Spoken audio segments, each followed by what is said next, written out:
Buenos Aires a la presentación del libro Taiwán, el conflicto y el diálogo sin interferencias. Perfecto, bueno, y ya está ahora comunicada, conectada nuestra próxima entrevistada. Justamente seguimos con parte de los mismos temas, ahora poniendo el foco en Estados Unidos, en la conflictividad social, en las luchas también del pueblo de Estados Unidos, que no es puro imperialismo, sino también, por supuesto, que eso es el Estado profundo y la clase dominante y el bipartidismo, pero hay un montón de pueblo que también sufre. Y también vamos a hablar de las internas que hace un ratito mencionábamos con Adrienne Pine. Espero estar pronunciando bien tu nombre, querida Adrienne. Bueno, ella es parte ella es antropóloga, es parte de una organización que tiene un protagonismo importante junto al pueblo, junto a la clase trabajadora de Estados Unidos, a las organizaciones populares, que es, Código Rosa se dice en castellano, pero vos nos podés contar un poquito más. Adrienne, acá te saludamos, Atilia Borón, Telma Luzzani, Marcelo Rodríguez y Paula Klachko. ¿Cómo estás? Muy bien, muchas gracias por la invitación. Gracias a vos por estar en Diálogo Internacional. Adrienne, bueno, te conozco por estar muy activa en diversas causas populares alrededor del mundo. Nos hemos conocido en Venezuela. Te queríamos preguntar para empezar, porque tenemos muchas preguntas acá en la mesa, pero para empezar, si nos podés contar lo que está pasando, la lucha que se está desplegando por estos días, que tuvo su foco en California, la respuesta popular a las redadas antimigrantes en California, pero que después se expandieron por un montón de ciudades. Bueno, ¿cómo está esa rebelión popular hoy en Estados Unidos? Pues es muy importante esa rebelión y inicia antes de las protestas de la semana pasada en Los Ángeles, pero lo que hizo, digamos, especial a esas protestas fue que Trump llamó a la Guardia Nacional, que se supone que no está dentro de sus poderes. Eso es algo que deben de hacer los estados para reprimir al pueblo que salió en defensa de su comunidad cuando llegaron ahí para hacer las redadas. Han habido otras protestas, pero ese tipo de represión y también ese tipo de resistencia del pueblo no hemos visto hasta este momento. Dejaron muy claro en Los Ángeles que no van a soportar ese tipo de injerencia externa y esa violencia contra sus comunidades. Recordemos que Los Ángeles fue parte de México, como claro, mucho de los Estados Unidos, ¿verdad? Y es una ciudad muy latina y muy diversa también, o sea, de muchas etnias, pero muy mexicana, centroamericana, y dentro de un hogar pueden vivir personas con ciudadanía, personas sin ciudadanía, personas en proceso de ciudadanía. Entonces cualquier ataque en contra de las personas, y han estado arrestando, deteniendo hasta ciudadanos seguido, ¿verdad? Están deteniendo a puertorriqueños, por ejemplo, claro, y a cualquier persona que parezca hispano, ¿verdad? Dentro de su ideas racistas de lo que eso indica. Portación de cara, le decimos aquí. Portación de rostro. Exactamente, eso es lo único que utilizan realmente para jalar a alguien en esas redadas. Y la verdad, algo importante que es importante entender es que hay mucho más show que peligro. O sea, es muy peligroso el momento. Eso no se lo niego para nada. Pero Biden también tenía políticas muy parecidas, solamente no traía a los medios para acompañar a ICE. Y ahora sí es más dramático, es más grave hasta cierto punto, pero las cantidades de familias que estaba separando, de personas que estaban deportando, y la falta de respeto a los derechos humanos y a las leyes internacionales, eso es algo que continúa en distintas administraciones, que no es nuevo con Trump, Y ha habido mucho roce en California en particular, porque eso es parte de un ataque de parte del gobierno de Trump y los republicanos en general en contra de la noción de ciudades santuarios o estados o municipios santuarios, donde la ciudadanía vota para tomar una decisión colectiva que sus policías no deberían de colaborar con ICE, con la Policía Federal que está deportando a gente. Entonces, Trump está amenazando con quitar todos los fondos federales que vienen de los impuestos de sus mismos ciudadanos, si no terminan con sus políticas de santuario. Uh-huh. Entonces, es algo que se nota que en Estados Unidos hay, la opinión, la mayoría estamos en contra de esa política, ¿verdad? Hay mucha xenofobia, pero cuando lo ven en sus mismas comunidades, incluso mucha gente que votó por Trump está en contra de ese tipo de redadas, de violencia, de represión. Entonces es como una línea delicada que está manejando ahí.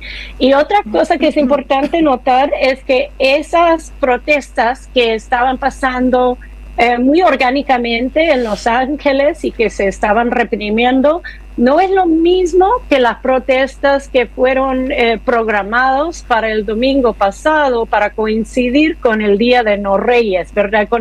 Más bien con el gran desfile que Trump quiso tener para celebrar su cumpleaños y además el aniversario del ejército estadounidense. Esas son otras protestas mucho más alineadas, mucho más liberales, digamos, alineadas con el Partido Demócrata, que su mayor enfoque es en contra de Trump, pero no están hablando de Palestina, por ejemplo. Incluso algunos que protestaban eran sionistas, simplemente no les gustaba la forma de sionismo de Trump, ¿verdad? O que no les gustan las otras políticas, la política homofóbica o etcétera. Pero los que estaban protestando en Los Ángeles tienen muy claro, por ejemplo, los lazos directos entre el genocidio en Palestina, ajá, y la represión de la Guardia Nacional en contra de los manifestantes y también las políticas de redadas y deportación. Tienen muy claro que eso es parte de la Israel global, y la maquinaria de represión que ha desarrollado Israel con fondos y apoyo estadounidense en contra de los palestinos, que se vuelve a exportar a Estados Unidos. Entonces son dos discursos muy distintos que se manejan en las diferentes protestas. Uh-huh. Ahora, Adrián, una preguntita. Mira, Atilio Borón te habla. Yo no recuerdo en mucho tiempo haber visto dentro del gabinete de la presidencia, en la Casa Blanca, el nivel de conflicto y de problemática y de insultos que se han intercambiado recientemente, no solo con Elon Musk, sino también con otros ministros. ¿Cómo ves eso tú, por favor? Bueno, es síntoma de la inmadurez de todos, creo. O sea, Trump llegó a poder por ser un bully. Eso fue lo que trajo a sus admiradores. Pero además, recientemente, él tiene su plataforma de America First, que es Estados Unidos primero. Sí. Pero la gente, sus seguidores, eso lo interpretan de formas distintas. Entonces él se presentó como candidato, se presentó como el candidato antiguerra, que iba a terminar con las intervenciones estadounidenses que son muy costosos y que además pues causan problemas por otras razones, ¿verdad? O sea, no, obviamente Trump es correcto a veces, como de la misma forma que un reloj es correcto 2 veces al día, ¿verdad? Sí. No por las razones correctas. Pero muchos votaron por él por ser el candidato antiguerra. Entonces ahora que él está hablando de tal vez participar más activamente, no solo en apoyo a Israel, sino con tropas y y bombas americanas, estadounidenses, esa parte de su base está muy enojada, se siente decepcionada, porque para ellos America First significa no involucrarse en esas guerras, mientras para otros sí siempre sigue siendo la misma política militar, imperialista, intervencionista. Entonces eso ha causado en los últimos días mucho roce entre, por ejemplo, Marjorie Taylor Greene, que es una congresista del estado de Georgia, de la más trumpista que puede haber. O sea, se burlaban hasta los republicanos de ella, siempre anda con la gorra roja de MAGA, y ella ha denunciado públicamente que eso no va con la línea de Estados Unidos primero. El periodista Tucker Carlson también tuvo una entrevista con el senador Ted Cruz, el de ultraderecha, y lo humilló. O sea, eso circuló mucho aquí en las redes, la entrevista. Insistiendo que no hay razón para invadir a Irán, mientras Cruz supuestamente lo apoya por ser halcón.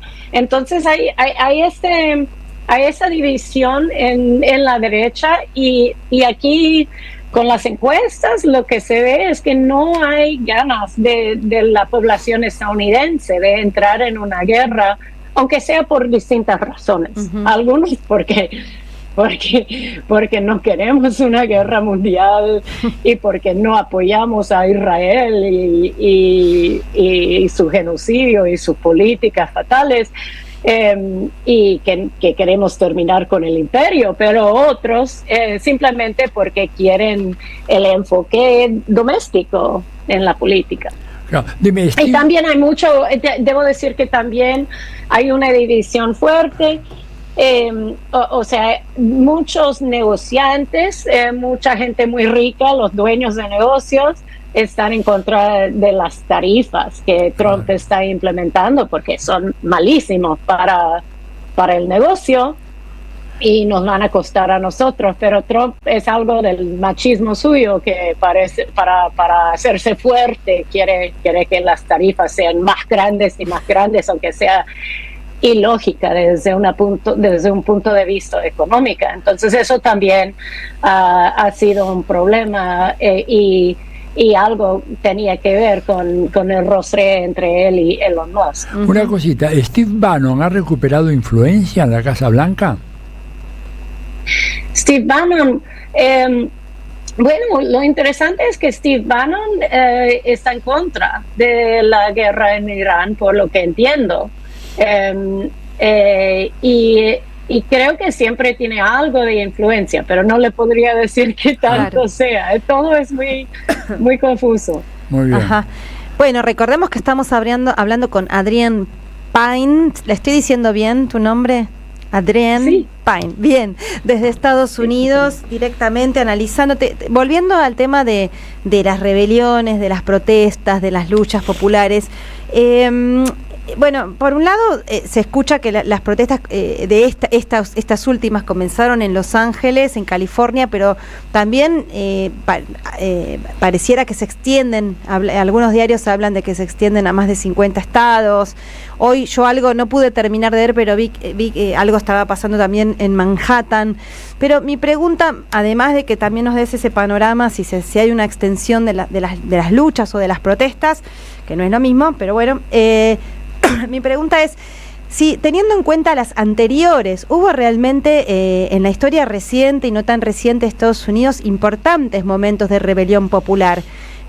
Por mencionar algunos hitos, también en Los Ángeles en 1992, ¿no? Un tremendo levantamiento popular, y una más reciente, la de 2020, cuando fue el caso del asesinato a George Floyd, negro, persona negra, afroamericana, y que lo recordamos, ¿no? Que lo asesinó un policía asfixiándolo con una rodilla en la garganta, y también después de ese suceso hubo también levantamientos populares importantes. La pregunta es, ¿hay una conexión entre estos hitos de la lucha, ¿hay una acumulación en este proceso o luego va a terminar esto y vos ves que se va a dispersar hasta otro próximo momento, o hay ese proceso de acumulación?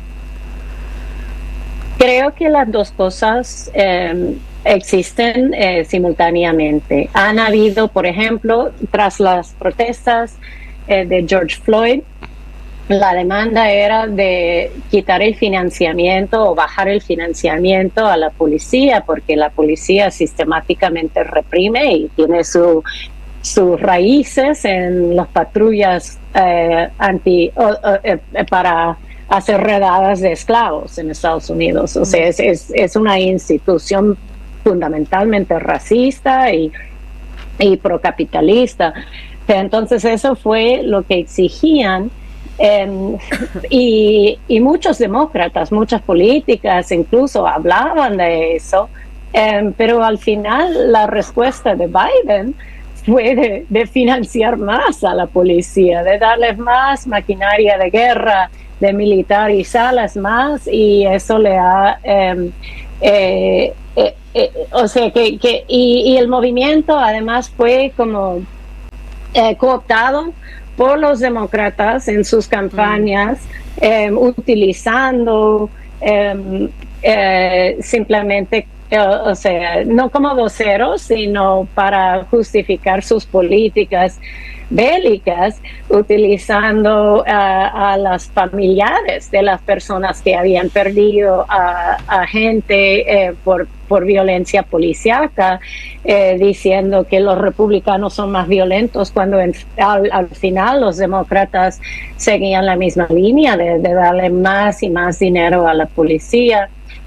Y hubo mucha... o sea, es que habían personas que tenían una política abolicionista, que aprovecharon mucho de ese momento para educar y para dar a entender lo que los lazos que tenía eso con las demás luchas. Pero fue complicado al final. Yo no pienso que ganamos en eso, pero sí recordamos, ¿verdad? Uh-huh. O sea, esa lucha en particular no fue una victoria.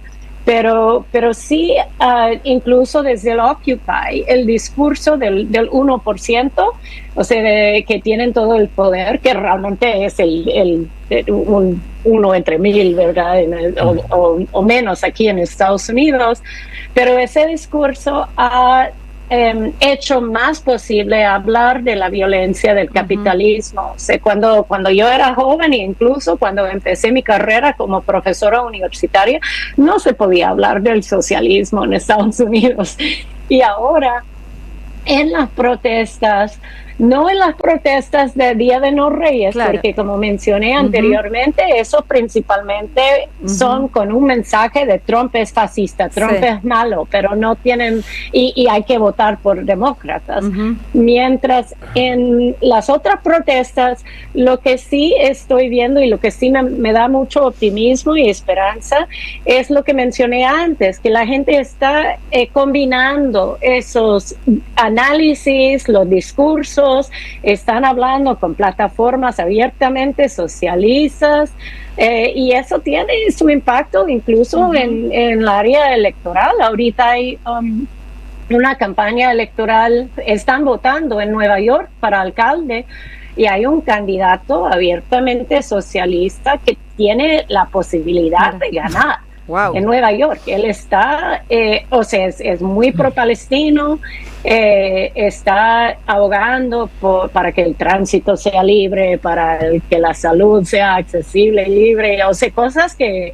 Y los que más lo atacan, por supuesto, son los sionistas, porque dicen que es antisemita y etcétera. Pero él, como base, él tiene toda esa gente que ha estado saliendo día tras día a protestar el genocidio, a protestar las redadas de ICE, y esas protestas que son más radicales, que tienen más análisis, que no es un análisis bipartidista o se conforme con el Partido Demócrata, ellos sí son informados de las de las protestas de años anteriores. Y todos, yo creo que sí hay un aprendizaje y un avance en las posibilidades de concientización en Estados Unidos que ha faltado mucho.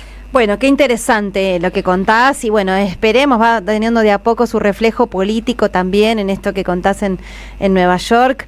También vimos con agrado las banderas mexicanas flameando también en California, a pesar de los agravios que le mandaron a la presidenta Claudia Sheinbaum, que supo contestar con tanta altura. Pero bueno, Adrián, te agradecemos mucho por el panorama que nos das, por esta entrevista con Diálogo Internacional y bueno, te agradecemos en serio tu análisis y vamos a estar contando con tu palabra en próximos programas, ¿sí? Muchas gracias. Es un honor participar. Bueno, adiós. Un abrazo grande. Bueno, interesante la entrevista con Adrián Payne desde Estados Unidos, de Code Pink o Pink Code, estábamos ahí viendo, es una organización muy interesante, búsquenla, chusmeen, porque realmente es muy piola lo que hacen ahí, que también se hacen, hay luchas, hay organizaciones populares interesantes en las entrañas del monstruo, como decía José Martí. Y ahora vamos a una tanda en Diálogo Internacional y enseguida volvemos. Diálogo Internacional con Atilio Borón.